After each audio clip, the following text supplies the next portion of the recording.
Hey guys, so it's been a little while since I've done a homeschool favorites, but in case you missed the announcement back in December, I've just moved on to a seasonal favorites. So every few months right now I'll do a homeschooling favorite. So right now I'm gonna share our winter homeschooling favorites since we're about to spring now. Before I start, let me just say, excuse my eyes. I'm trying this new thing. It's called allergies. It's been pretty fun so far, but anyway, that's that. Let's get going. So I'm gonna start with some books. My daughter has been loving these Puffin and Bloom books. And if you missed my tip a few months back, I said that I write the date when we finish a book inside the cover so that when I'm reading them with other kids down the line, so like say with Bella and Jesse, when we finished the Little House book, I wrote the date in there and I wrote their favorite parts in there. And so later down the road when I'm reading them again with Eli and Annabeth, I can write those dates and I can go back and kind of remember reading it with my older two. But you know, when you're homeschooling, books are very sentimental because it just reminds you of a whole season of life. So these are really pretty. These are the classics: Little Women, Anne of Green Gables, A Little Princess, and Heidi. And they're really pretty. And so I thought that they would be really, really pretty to keep on our bookshelves when she's done reading them and we write inside of them. They're just pretty to look at. I'm talking about Isabella. I'll go ahead and share this too. This Usborne Start to Cook book was one of her Christmas presents and she's loving it and I'm loving it. So what I do right now is, as you know, I make a once a month meal plan. And when I'm making that meal plan, I have her go through the book and pick a meal that she would like to make on her own. So this month, for example, she picked fish cakes. Let me see if I can find them real quick. So she picked these fish cakes. And what I really love is that it gives all the step-by-step instructions. So I can really just monitor her. I can help her with the hot stuff, but it gives all of the instructions. So for example, scrub or peel the potatoes and cut them into large chunks, put them in the pan and heat until the water boils. Turn down the heat so the water bubbles gently. Cook for 15 to 20 minutes or until the potatoes are tender. So that's different than just saying boil the potatoes. So it gives really, really detailed step-by-step instructions. This is great for her. She's 9. She's really coming into that season of life where she wants to help a whole lot more. She knows that pulling up a stool next to me and helping me cut the cookies with the cookie cutter is for the littler kids, so she wants to move on. So this book is great for her, and it would actually be really great like for a college student or an older high school student or anybody just kind of going off on their own or who wants a lot more help with cooking. And then again, I guess I'm just on a Bella day today, but she loved this Create Your Own Pizzeria book, and I know I've showed you guys so many times, so I'm not gonna go over it again, but we just got her the Create Your Own Boutique book. So this is going to be a big favorite of hers coming up here. She was so excited when it came in the mail, and it's the same idea. She creates her own boutique. She goes, chooses the location, she picks the uniform, she designs the outfits, and then at the end, the pizzeria book had a menu at the end. She creates this really nice flyer catalog for her boutique. Okay, I have one more book to show you, and I've showed you before in my morning basket, but it's this book, The Morning Exercises for All the Year, a day book for teachers. And what I love, I'll read you the description in case you haven't seen this on my morning basket video. In this collection, we are offering thousands of classic and hard to find books. This series spans a vast array of subjects, so you are bound to find something of interest to enjoy reading and learning about. Subjects are architecture, art, biography, body, mind, and spirit, children and young adult, education, fiction, history, language arts, law, literary collections, music, poetry, psychology, science, and much more. So, for example, on February 27th, it was Longfellow's birthday. So there was a little poem here by Longfellow. It gives you something to learn if you really want to explore more, something to read. And then it tells you famous birthdays in history. So that was Henry Wadsworth Longfellow's birthday. The next day, the topic was patriotism. And there was an excerpt from Song of Marion's Men by Bryant. And then there was a whole little passage about the swamp fox, which was Francis Marion, and it was his birthday. Or no, it was the day he passed away. So it just kind of covers all sorts of topics. I know coming up here on Isabella's birthday, the topic is books, which couldn't be more perfect for her. So there's a little poem on books.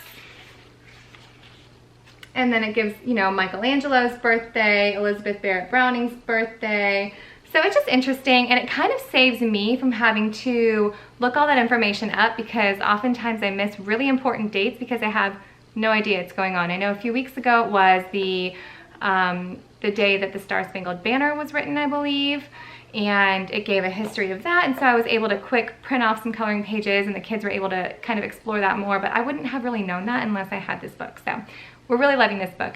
In our morning basket, we always do, if we're running behind, we always do our Bible stuff, our hymns, and we at least always do this as part of our calendar time. And the nice thing is that, of course, I'm still doing calendar time, and I will be doing it for years, where we sing the days of the week and the months of the year, but my older two kids, they know all that, and they're kind of like, days of the week, woo, you know, but the nice thing is I can do calendar time all together with my 4-year-old and them, because I'll pull this out, and then this is kind of the big kids version of calendar time.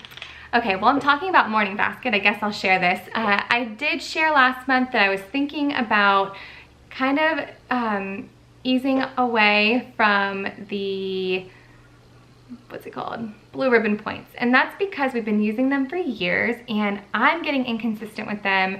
And because I'm inconsistent, they don't really pack a punch. The kids aren't as excited because it's like, yeah, sure, Mom, I'll get one today, but then I won't get another one for a week. And so I thought it was time to change it up for my sake, because you guys know, you need to continue to be excited and passionate about what you're doing. If something becomes monotonous and boring for you, then it's not exciting for you to teach. So I moved on to gumballs.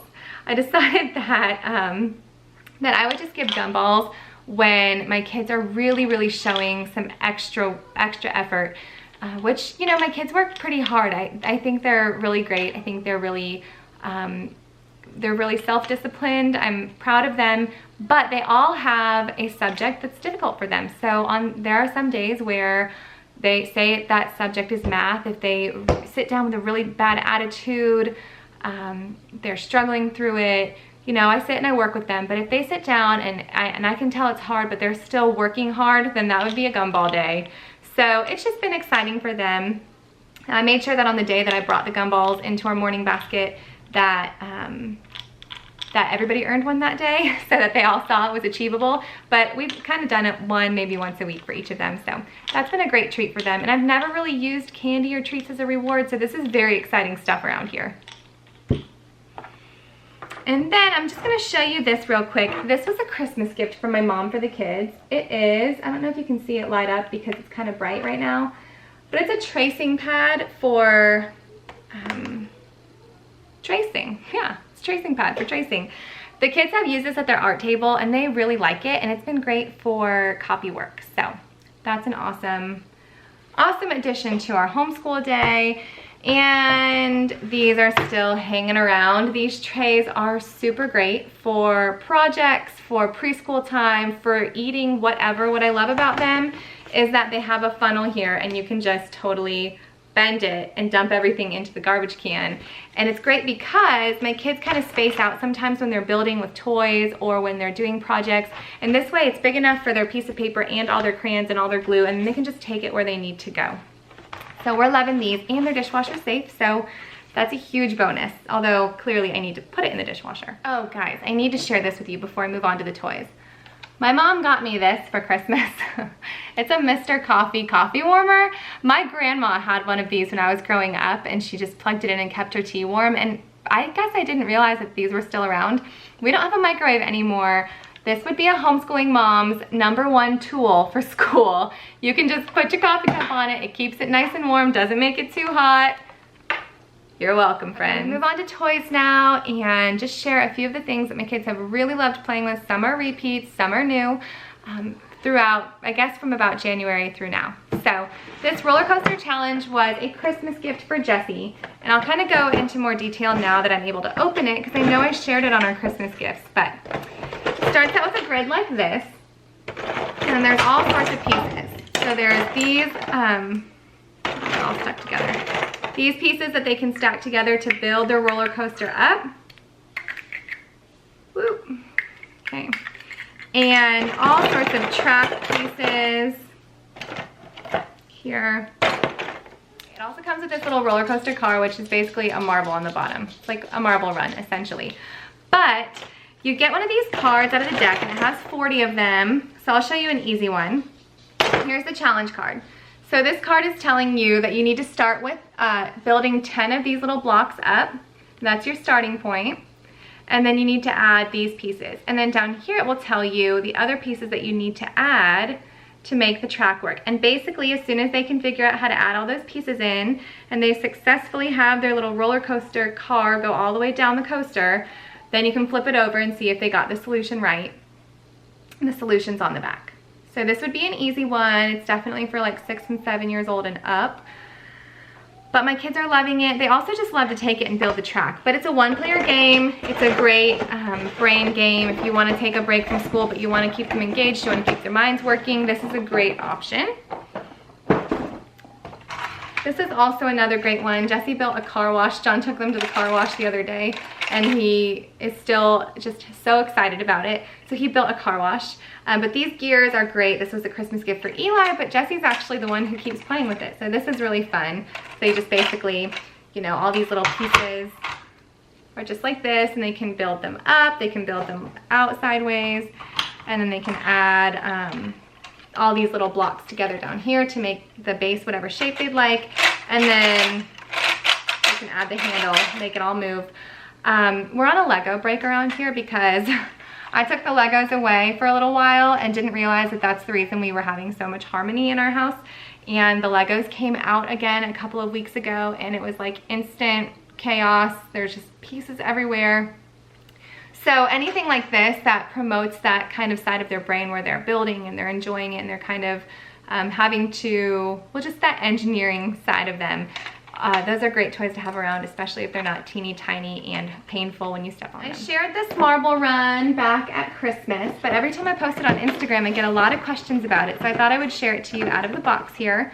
The pieces come like this. It's a wooden marble run, which I appreciate over the plastic toys. We do have a lot of plastic toys. Toys like this sustain a lot more wear and tear, but they also get a lot more use. My kids just naturally go for toys like this. So this wooden marble run has been a big hit. The kids are loving it. It's just, it's not as, it's a little bit more pleasing to the eye, especially when I see them spread out all over the schoolroom. For me, it's appealing, and for them, it's appealing. So we're loving that. They've also been playing a lot with this. It's just plain old Mancala, but the little pieces are little animals, so it's really cute. And I'm gonna wrap this up here with this, K-Blocks. This has been one of Eli's favorite things to play with when I need him to, I'm not even sure I can get it in, there we go.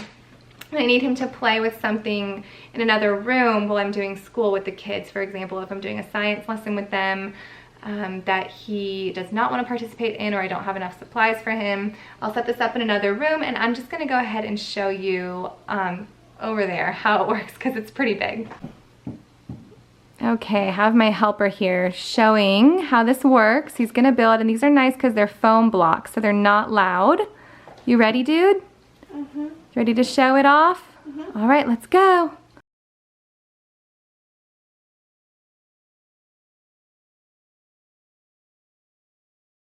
Woo! Good job.